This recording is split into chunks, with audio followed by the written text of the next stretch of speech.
Voltamos ao último bloco do debate sobre evolução do judiciário em 2012. É interessante destacar aquela posição que foi tomada pelo presidente do Congresso Nacional da Câmara dos Deputados, né? Quando foi anunciado que esses parlamentares perderiam o mandato, e ele chegou a pronunciar dizendo que eles estariam dentro da Câmara protegidos, e que quem tem o direito de cassar o mandato de um parlamentar eleito pelo povo seria o Legislativo. Tomara, como o senhor vê isso? Isso foi um conflito entre poderes? Não. Na verdade, ainda retomando um raciocínio que eu não cheguei a concluir no bloco anterior, a respeito do amadurecimento das instituições constitucionais brasileiras, eu dizia que alguns povos têm a tradição de promover os seus julgamentos de forma reservada, não é? E no Brasil nós optamos pela publicidade plena, não é? Pela total transparência. E nós ainda não sabemos exatamente mensurar qual a extensão dessa publicidade, e isso tem dado causa a alguns posicionamentos polêmicos em relação às consequências, não é, que têm sido retiradas desse excesso de transparência dos julgamentos em geral e do julgamento do mensalão em particular. Enfim. E eu acho que é nesse contexto que a gente pode perfeitamente situar a reação do presidente da Câmara dos Deputados, quando reagiu de forma um pouco infeliz, não é, diante da perspectiva de que fossem presos, não é, com a perda imediata do mandato, aqueles parlamentares que foram condenados no processo penal. Existe uma atrofia, não é, visível do Poder Legislativo hoje, né? E há uma superexposição da judicialização, não é, da política. Então, o Poder Judiciário, não apenas o Supremo, mas o Poder Judiciário como um todo, cresceu muito em importância, e o Poder Legislativo tem tido reduzido o seu papel na sociedade. Isso não é bom. Isso, aliás, é um dado que compromete os princípios democráticos, toda a engrenagem, não é, republicana, porque existem determinadas questões que têm sido submetidas ao Supremo que são da alçada do Legislativo, mas por inação, não é, por absoluta falta de atuação concreta do Poder Legislativo, o Supremo está tendo que tomar a iniciativa de solucionar o caso, por exemplo, do julgamento dos anencéfalos, não é, do aborto dos anencéfalos, que coube ao Supremo tratar da questão, embora isso fosse uma matéria reservada ao plano legislativo, quer dizer, mas se o Legislativo não chega a apresentar uma solução, acaba ficando para o Supremo esse tipo de atuação. Então, o próprio Poder Legislativo está um pouco perdido em relação ao seu papel, não é? E é nesse contexto que eu situo a reação intempestiva, infeliz do presidente da Câmara, que não sabe lidar com as instituições que estão em processo de amadurecimento, mas também em processo de mutação, não é? E esses papéis precisam ser melhor esclarecidos na sociedade brasileira como um todo.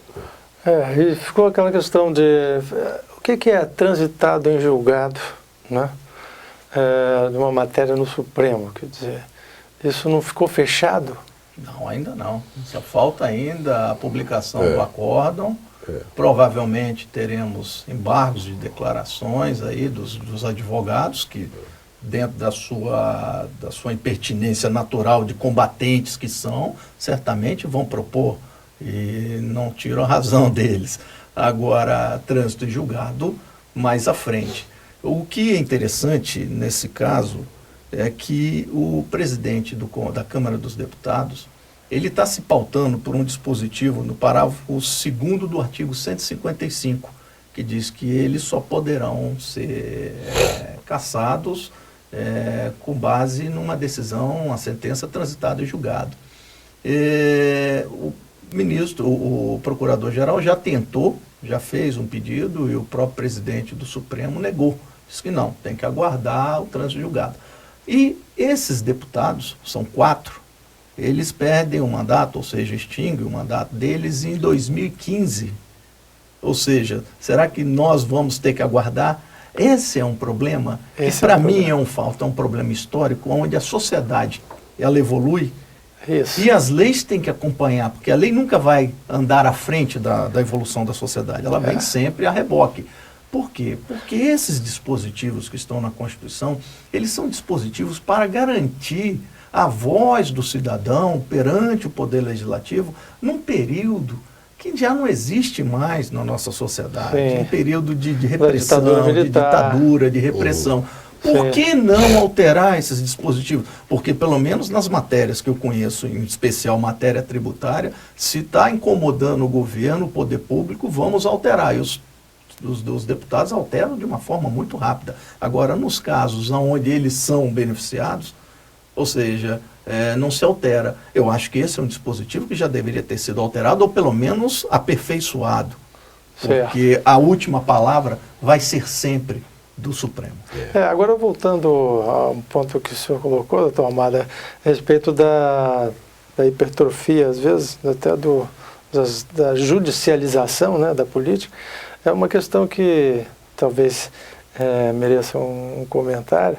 É essa decisão que foi dada pelo ministro do Supremo a respeito dos royalties, né? do veto dos royalties. Né? Só seria votado após a revisão de 3.000 e tantos vetos que estão pendentes no Congresso Nacional. O ministro Fux, de fato, deu uma medida liminar, né? Para sobrestar a votação em regime de urgência, não é, do veto da presidente Dilma ao tratamento legislativo em relação à questão dos royalties. No entendimento dele, não seria razoável, na perspectiva constitucional, né, que se trabalhasse com o conceito de urgência numa situação daquela e se ultrapassasse uma fila que parece que supera 3.000 vetos, né, ainda pendentes de apreciação. Há vários anos. Há muitos anos. Então, isso, realmente, o que há de importante nesse pronunciamento, em vários outros, é esse papel de destaque que o Supremo tem assumido, né, nas questões políticas nacionais, ocupando um espaço que deveria pertencer a outras esferas de legitimidade política, né? Mas isso é um dado, não é? Enfim, voltando àquela temática inicial do programa, o que o ano de 2012 representou, não é? Especialmente para o Poder Judiciário, é a confirmação e a afirmação de que o papel do Poder Judiciário é cada vez de maior destaque na sociedade brasileira, né? Ocupando um espaço que estava literalmente abandonado pela atuação do Legislativo em várias questões, né? E isso é bom, por um lado, mas é ruim por outro. Não agrada, né? Certamente não vai agradar quem está perdendo espaço, né? Mas eu acho que faz parte de todo um processo de amadurecimento, né? de evolução da sociedade. Bem, infelizmente eu fiquei envolvido pelo assunto e o nosso tempo terminou. Eu queria agradecer a presença dos senhores aqui mais uma vez, debatendo um assunto tão importante para a sociedade. Muito obrigado. Nós agradecemos.